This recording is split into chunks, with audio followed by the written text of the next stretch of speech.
Majelis Ulama Indonesia membentuk Satgas COVID-19 untuk membangun kesadaran warga dalam menerapkan protokol kesehatan COVID-19 di masjid.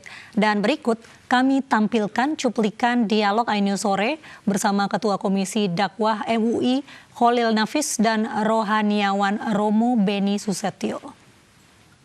Ketepatan di kami di Majelis Ulama Indonesia membentuk Satgas COVID-19 ya, mulai dari tingkat pusat sampai tingkat daerah.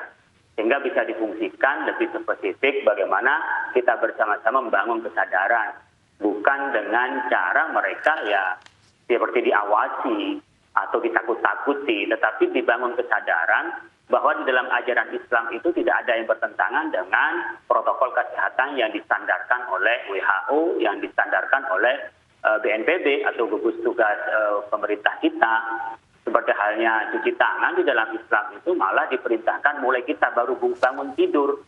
Jadi kalau bangun tidur yang pertama dilakukan pembersihan adalah tangan. Karena kita nggak tahu aina batat yaduhu, katanya hadis itu kita tidak tahu tangan kita itu tidurnya di mana, letaknya di mana. Maka sebelum melaksanakan apapun kita cuci tangan. Begitu juga pada saat kita wudu itu disunahkan untuk cuci tangan yang mengurai sebelum kita berkumur, beristinsyak, itu ada cuci tangan. Nah, termasuk menjaga kebersihan.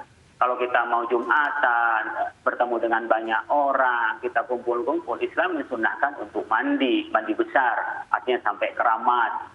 Nah, saya pikir nilai-nilai ini perlu diinternalisasi kepada masyarakat, sehingga masyarakat ketika mentaati protokol kesehatan itu bukan semata-mata hanya karena takut COVID-19, tetapi ada nilai keimanan yang mendorong untuk melakukan sebuah kebersihan, karena kebersihan itu adalah bagian dari iman kita. Kalau itu yang didorongkan kepada masyarakat, maka pelibatan Polri atau TNI itu tidak begitu diperlukan kalau sudah dibangun kesadaran masyarakat.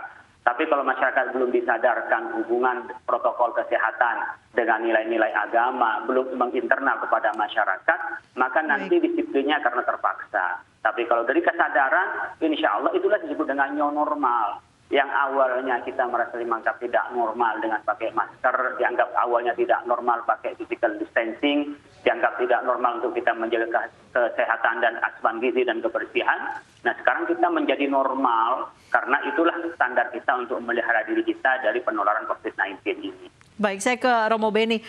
Romo, sejauh ini dari Keuskupan sendiri bagaimana? Apakah sudah akan mulai menerapkan new normal dalam setiap kebaktian yang dilaksanakan?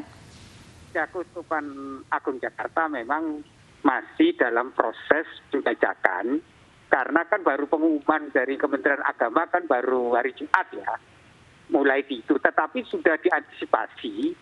Memang nantinya adalah bagaimana new normal itu dalam ibadah itu yaitu jarak, yaitu menggunakan protokol kesehatan. Karena di dalam gereja sudah jalan ya, misalnya pemberian sakramen, memberikan pelayanan rohani yang meninggal, perkawinan, pengakuan dosa. Misalnya pada saat hosting gitu, Romo, seperti apa nanti? Harus ya, ada cara baru kan? Ya, atau pengaturan yang agak ketat, misalnya posisi gereja itu misalnya kapasitas tempat duduk itu misalnya 300, tinggal misalnya 100. Nanti maka ibadat itu mungkin akan dibuat bertahap-tahap. Oke.